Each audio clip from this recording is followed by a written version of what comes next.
వినాలని ఇలాగే మీ అందరూ ఎలాగైతే కూర్చున్నారో అలాగే ఒక రచ్చబండలో ఆయన కూర్చోవాలని, ఆ రచ్చబండలో అమ్మా మీకు ఏదైనా సమస్య ఉందా, అయ్యా నీకేమైనా సమస్య ఉందా, మీకు ఇల్లుందా, మీకు పెన్షన్ ఉందా, మీ బిడ్డలకు ఉద్యోగాలు ఉన్నాయా, ఆరోగ్యశ్రీ అందుతుందా, 108 వస్తుందా, ఇలాంటి అన్ని సమస్యలు కనుక్కోవాలి, నేను అన్ని సమస్యలు పరిష్కరించాలి, ఎన్నో రచ్చబండలు చేయాలి బిడ్డ ఇలాంటివి అని బయలుదేరి వెళ్ళాడు రాజశేఖర రెడ్డి గారు.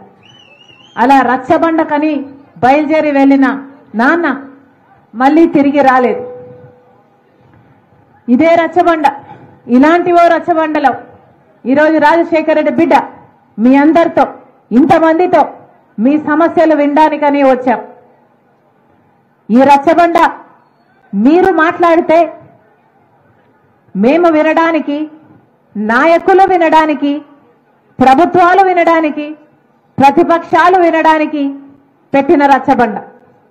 ఎందుకంటే ఈరోజు ప్రజలకు సమస్యలు ఉన్నాయి, ఇల్లు అందని వారు ఎంతో మంది ఉన్నారు, ఉద్యోగాలు రాని బిడ్డలు ఎంతో మంది ఉన్నారు, రైతులకు